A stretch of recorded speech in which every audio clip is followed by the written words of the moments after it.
Welcome. Here's Andrea. Say hi, Andrea. Ciao. Hey, I'm getting ready now to make my what's usually an Italian cake. Most Italians like to make a torta di mele, an apple cake that's really a classic and fun. I already have one on my website, which is hardly any cake and mostly apples, from an old trattoria called the Trattoria di Montagliari in Chianti, and he was a fabulous guy. And he used golden delicious apples sliced paper thin and basically just bonded together with a almost like a crepe batter. Ciao, Josephine. Hi, Susie. Ciao, ciao to everybody. Thanks for coming in. I'm making a torta di mele with pesche, peaches. So right now it's peach season, and these are some beautiful peaches that we just got. There's white peaches, yellow peaches, white nectarines, yellow nectarines, and we have one more peach that's still coming up that's not ready until September, a yellow peach from up in the hills of Mugello that I'm waiting for. So I'm going to be, I wrote out a recipe for you guys, and I'll put this in my Dining with the Diva. Oh, hi, Susie. Yeah, thank you for joining. Dining with the Diva, and I was a pastry chef, so I have a million recipes. But one of my favorite recipes was a carrot cake recipe that we used as a base when I worked at the Stanford Court Hotel. Aren't they funny, Mary Jane? I'll show you where I got them. They're really cute, huh? I had this carrot cake recipe back in the late 70s that was oil-based instead of butter-based. And it came out to be a really beautiful, light cake batter that I love, lighter than a pound cake. And I do love butter. I love good butter. But I did this cake the other day, and I made it in a round pan, and it came up too high. It was too much cake for me. I wanted a lower cake. I like smaller pieces, okay? And so then I tried another recipe, and it was more, and I put plums in it. And that turned out pretty good, and it was like my carrot cake recipe, but it was a little bit too light. And I think one of the reasons is, too, that in Italy, now this is going to come up backwards, but we have 00 flour, which is what makes pizza dough so light. And when you read a flour bag, you can read the nutritional part on the side. And this one says the protein is 9 grams. 9 grams is very low gluten. The protein is the gluten in the flour. I also picked up, we can now get Manitoba, which is obviously from Canada, which is it's called 0, just a single 0 instead of 00. And it says the name comes from the Indians that lived up there. And so they have in Italy also a W factor in the, which is the protein in it. So above 280 W, it absorbs more. So this one, I'm going to see if I can see the protein on this or not. Yeah, the protein on this is 13.5. So I would use this to make like bagels. This would be like an American kind of bread. This is really good for me to make bagels with. But also I think most American flours are higher in gluten, at least a 12. So they absorb more. So when I'm making this recipe today, and the ingredients that I'm using, I'm going to be making it with 00 flour because I think it's lighter. Okay? Hi, Robin. How are you? Ciao, everybody. Thanks for checking in. Ciao anche italiani. Oggi facciamo tipo una torta di mele, ma metto le pesche. Allora, so what I'm going to do is just start, and I'm going to peel, probably use a smaller knife, peel and slice my peaches. Now, peaches are softer than apples and get juicier. So usually in season, I tend to make a lot of crumbles. So I love, look how beautiful, these like the Freestone peaches. So really beautiful. They pull away really nicely. Ciao, Linda. How are you? How hot is it in Sicily? It's still hot here. It's supposed to get hotter. I don't know if you guys saw. I posted a picture of I'm making sun-dried tomatoes. So if you want to, you could peel your peaches, okay? Oh wow, New York, ciao. You could peel your peaches. I'm just going to cut these into small slices and then cut them into like little, not really cubes, but smaller like bite-sized pieces. So when I get them in the cake, you know, they're not going to be really huge. Some people just like to slice them, and that's okay. Ciao, Jeremy. Welcome back home. So this is going to be just like simple. And then what I'm going to do, you want them to be really nice and ripe, is you want to, I'm going to sprinkle them with a little sugar, which is going to bring their juice out, and that'll be another added flavor, which will go into the cake batter. I think I'm just going to do two. I'm going to see. I also wanted to tell you about pan sizes. I usually do, you know, round, but then I started doing a 9x9, which is really nice. Ciao, Susan. But then I found this cute little pan, which to me is perfect. It's not very high at all. So a normal, an 8x8 would be like that big. So this would be a recipe for an 8x8 pan, but by cooking it in a, this is probably like a 9x12, a little bit longer. But it's only an inch high instead of 2 inches high. So I'm going to only be doing this a shortcake. I like them to be not so high. I usually make all my desserts half the size. My pumpkin pies, I make them half the size. Pecan pies, half the size. I don't need that much dessert. I need that much dessert. And then if I want to have a second piece. So I'm going to use this size of a pan. So that's also important. So the difference that you can get, we were talking about this the other day with ingredients. Your ingredients could be different than mine. Your sugar's going to be different. The difference, in Italy we have beet sugar. I'm originally from California, where we would have had cane sugar. Usually C&H was cane, Domino's was beet sugar. How we measure, if you're using a scale or just measuring cups, do you fill the cups? are you really accurate? And so that could change. You know, 50 grams difference is a big difference when you're doing, you know, these kind of things. So when you think about someone who's actually increasing recipes and doing something like when you make this looks like a lot already. I'm just gonna do two. When you make like fresh pasta, and I wrote about this on my site. When you make fresh pasta, one of the big problems is following recipes. It says like 1 egg and a cup of flour. Well, if your cup of flour weighs too much and your egg is small, your proportions are off. So we cook with ratios and with proportions when you're a professional chef, and then you know how to adjust recipes. If you're just following recipes and you don't know like where that person who wrote the recipe came from, then you're really not going to know. I think this is good. This is 1.5 peaches. These were pretty big, okay? Ciao, Terry. How are you? So I'm just going to sprinkle this with a little sugar, just like a tablespoon, okay? And then, in Italy, most people use lemon instead of adding vanilla to everything, and I think it's really a nice touch. So I'm going to first grate in lemon zest. These are beautiful, beautiful lemons. The zest is so fragrant. They're coming like from Sorrento down the Amalfi Coast or something right now. We also get really good ones from Sicily. And then what really upsets me, well, kind of, sort of, is often we get them from Argentina, and they're smaller, they're drier, they're not as juicy, and they're definitely not as fragrant. So one of the things is too is when somebody says like add a teaspoon or a tablespoon of something, if the flavor is different, then you're going to need more or less. So you really have to learn how to taste while you're cooking. You can start with recipes, but then, you know, to me, I always tell my students when they come here, just really to not look at the recipe, to watch me cook, because it's a technique more than anything that I want you to learn, and to learn what it tastes like. Okay. My official lemon squeezer is I go through my fingers on my hand, which then will catch the seeds. One just popped out there, so catching the seeds. Let me just get that one little seed out that fell through. Okay.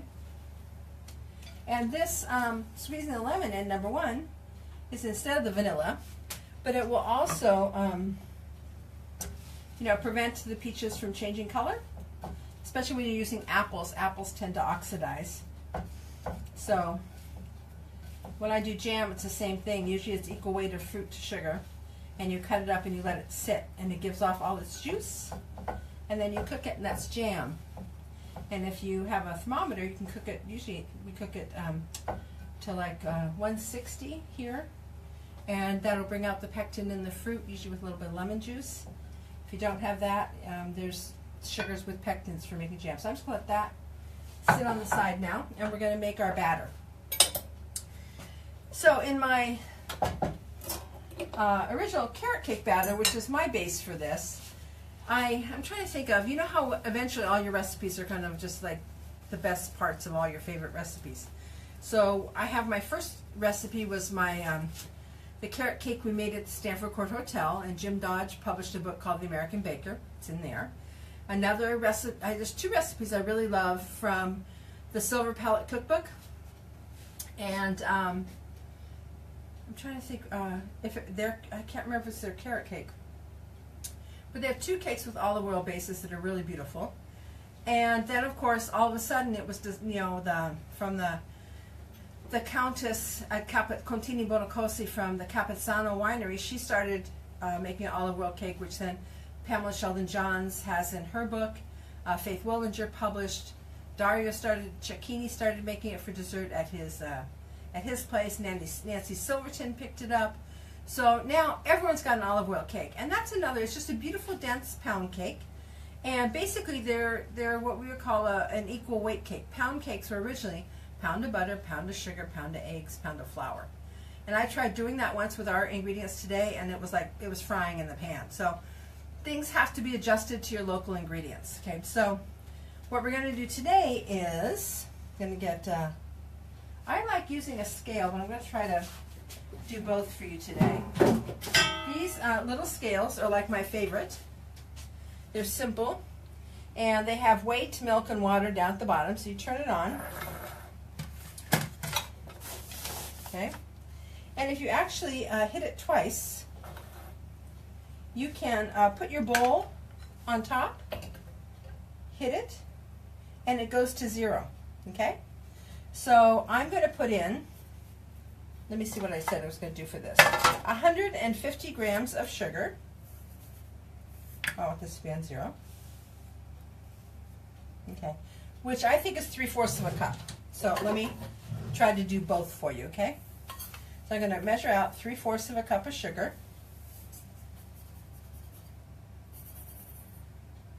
That was 142, so that's pretty close. I know that a full cup of sugar is basically 200 grams.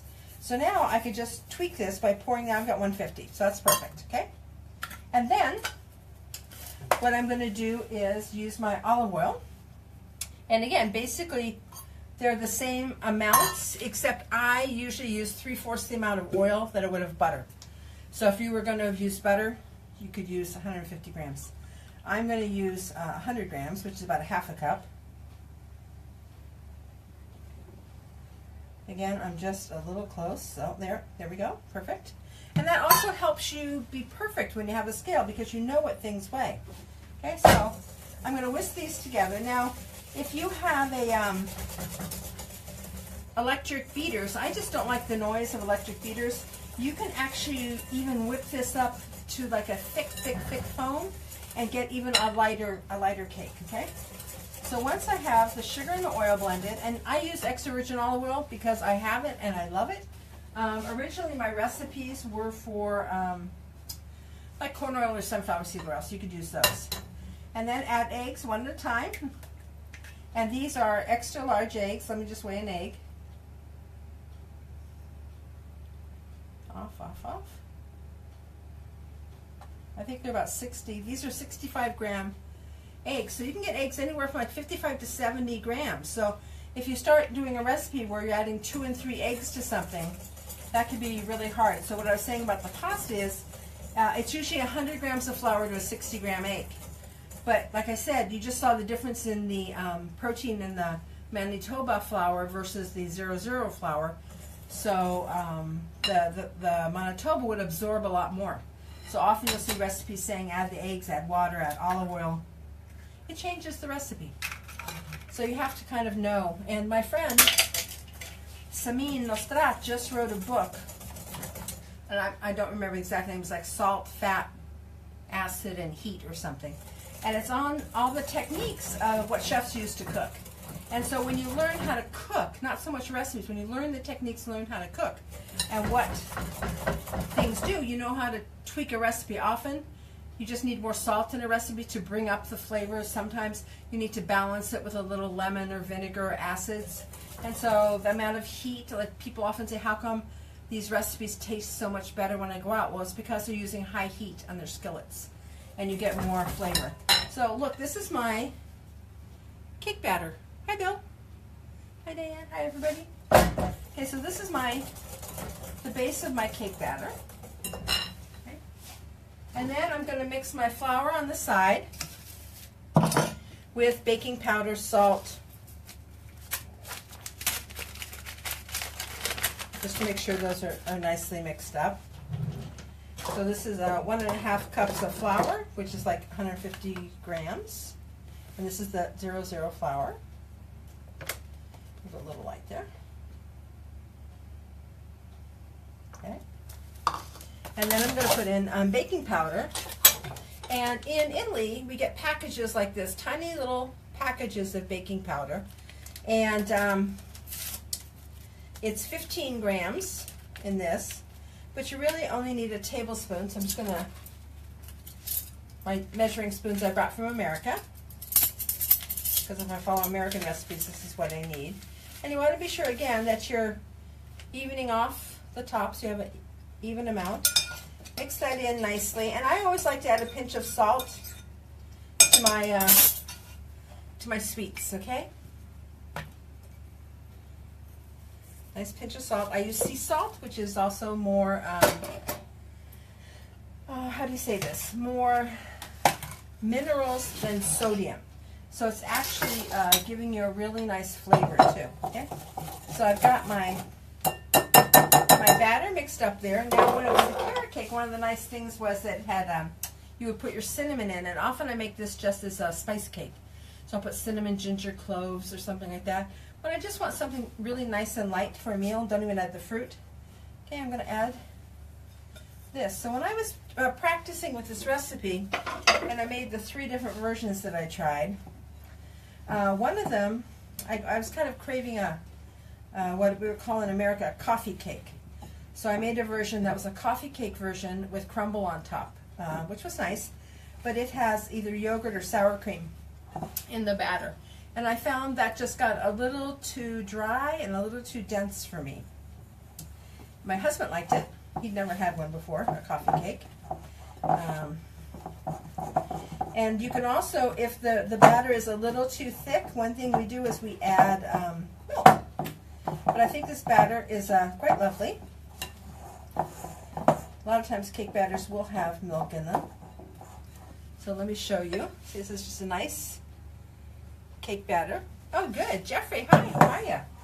So now I'm just going to stir my peaches, and whatever juices and lemon juice came out of there right into that.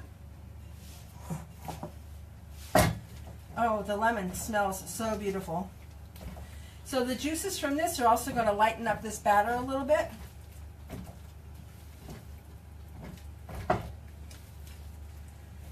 Beautiful. Okay. So now what I'm going to do, one of the tricks I've learned over the past few years, this is supposed to be like a non-stick pan, just to be careful. I always will oil it, which, you know, melted butter or olive oil.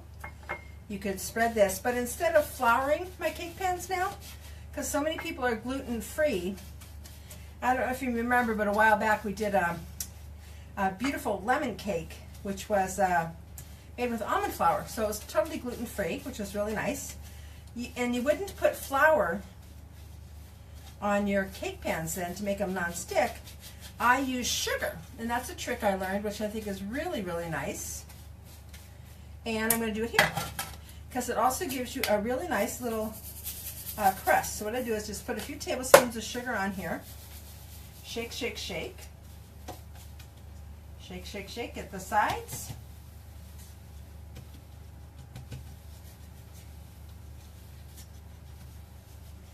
Okay.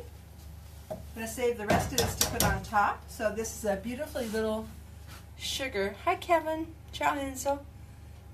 sugar coated cake pan. And now I'm going to spread the cake batter in here with all these beautiful peaches.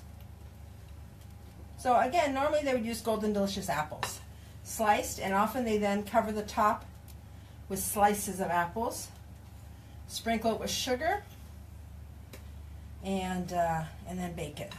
It's really a beautiful cake. They mostly use these cakes for breakfast, for desserts. Okay, so I'm going to spread this out. Put it up here.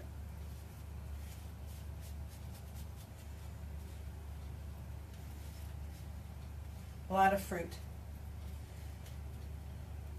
Okay.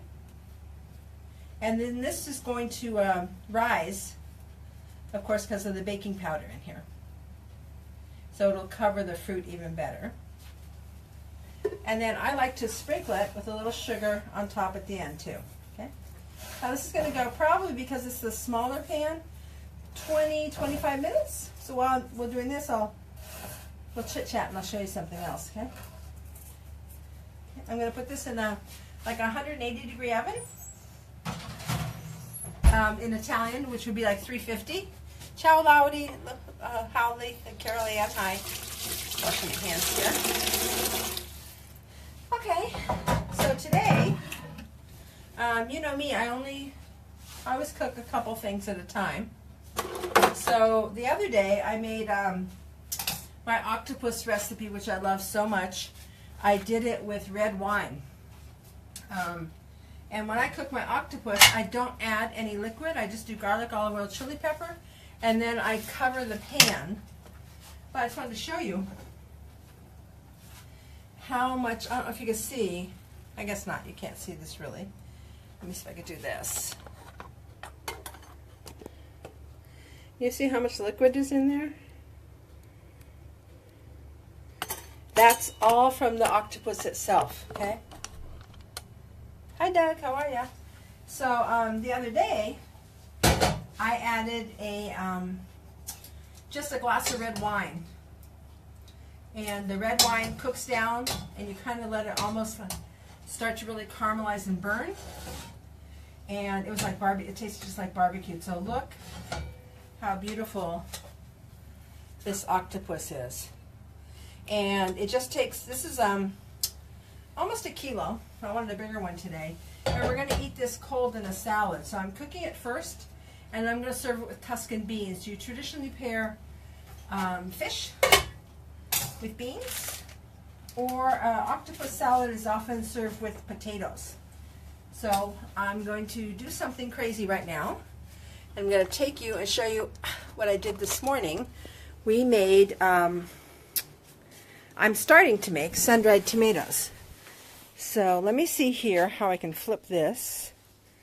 Here we are going to our dry backyard. We've had a drought. So I thought I'd take advantage of the like 100-degree weather. Hi Darren. Hi Francesca. Well, I just put the cake in the oven, and I'm starting to make sun-dried tomatoes. So these are just from noon today, and what is like 6 o'clock. And they're already looking pretty dried. They say it will take about a week. Andrea, my husband, now look at this, huh? Wanted to do, try them on these roof tiles. These are Tuscan roof tiles. Okay. Yeah, it's pretty too, don't you think? Kind of looks nice. And these I'm going to take in tonight because it's getting a little cloudy right now. And they say 7 days to have sun-dried tomatoes, but they may be even faster, especially if it's going to be like 100 and some degrees. So thank you for joining me today. I'm not going to make you sit here and watch cake cook. I'll post the recipe online, and I'll post the cake like in about half an hour. So let me just flip this around again. We could talk to you. There we go. I don't have a, what's that called? A stick. So I'm just my hands. So thank you for stopping by. This is the backyard. We're just kind of with neighbors right there. These guys have a wood burning oven, barbecue stove behind me. Well, they're drying right now, Carol Ann. I put salt on them. Let me just show you again. Okay. Ciao, Anna. Can you see this is the salt? So the salt that was on top of them kind of soaked in, but the salt that went on the tables you could still see. So I'll probably resalt them, I would think, tomorrow. I'm going to bring these in tonight. It's already getting a little breezy and the temperature's dropping, so you don't want them to get humid. If you had a little mosquito netting, that's a good idea. Or if you're doing these at home, people usually put olive oil, salt, and maybe thyme or something and slow cook them. There's a lot of recipes online for that. Okay? So thank you very much for stopping by. Again, here are the ones that my husband's testing out on the roof tiles. And so I'll show you these. I'll be posting these too. So you know, let me just come back and talk to you. So you know that on the Dining with the Diva, here's my hand. Dining with the Diva is the, let me just see if this, let me see something here. Let me just see if I can take this screen thing off.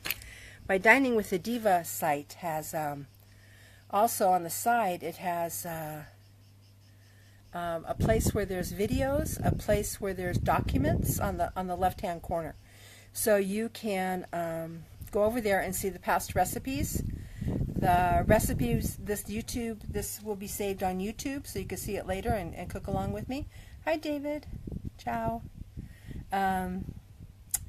So what else? It's getting kind of a little cloudy here. It says it's going to rain on Friday. I hope not, that I've got these sun-dried tomatoes out here. So I'll see you guys later. Thank you for stopping by. If you have any dreams about what I should make, just let me know, okay? Ciao for now. Bye-bye.